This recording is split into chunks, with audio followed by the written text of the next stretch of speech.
That's interesting. The Tesla Cybertruck is an immense hazard to both its occupants and other drivers on the road. And here, I'll explain why you should steer clear of this horrible vehicle. There's a very clear reason why no other vehicle since the DeLorean has ever used stainless steel in its body. It's because it is way too shiny and it is horrible at absorbing impacts during a collision. But of course, these are massive claims I'm making right now. So let's look at the evidence behind it and dive right in. The first and most immediate issue with these cars is how shiny they are. If we look at this video, there are several points where we could see light shining really strongly back at the person taking the video, causing lens flare, almost like looking into the sun would. This, of course, is super blinding to the onlooker and is obviously a major hazard on the road, especially on a sunny day. I've even seen rumblings online that there's a chance that every single Cybertruck that's been manufactured so far will have to be recalled for a matte coating to be put on the finish to reduce this glaring effect. Obviously, not a great start for a vehicle that hasn't even officially launched yet. Another issue that I explained before is the lack of deformation ability of stainless steel during a collision. A car's ability to deform and lengthen the time of an impact directly correlates to how safe they are. A sudden stop is never a good thing in a collision. Let's compare the forces applied to dummies during the crash of a more standard vehicle to that of a Cybertruck.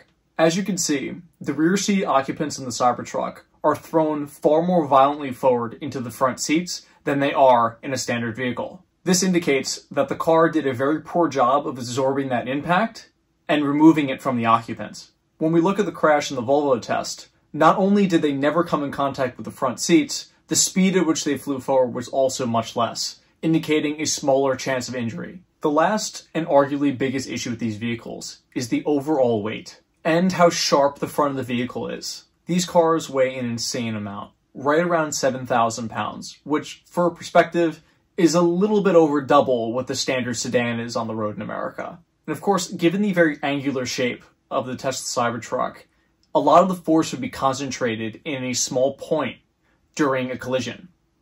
This would be absolutely devastating to another vehicle on the road, especially at high speeds. This again really calls out the poor and unrealistic design of this vehicle. Other vehicles have a shape that is designed to evenly distribute force during a collision.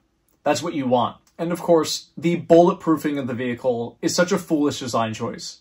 The average consumer, hopefully, of course does not need this. And anything that's bulletproof implies greater rigidity, which again is horrible during a crash. If we compare the front of two comparable vehicles, like the Ford F-150 Lightning and the Cybertruck, we can see that the F-150 Lightning has a much larger surface area during a collision. This would make the receiving end of that a lot less devastating since it's able to be spread more along the other car. With the Cybertruck, it is more concentrated and would make the blow far more severe. I do totally understand the futuristic design they're going for with this vehicle, but from a safety standpoint, I believe they went a little bit too far. And with that, they made a genuinely unsafe vehicle that the masses should steer clear of. Not all drivers should be behind the steering wheel of a nearly 4-ton car. It just shouldn't be that way. I am sure that we're going to start seeing these everywhere on the road, but I just hope that they're more safe than the initial indicators show. Anyway, I hope you all like this video and would love to hear your take on this in the comments. Do you think I'm going overboard my skepticism of the safety? Or do you think it's right on the mark? Let's talk about it. And of course, please do like and subscribe for more content like this, and I look forward to seeing you all in the next video. See ya.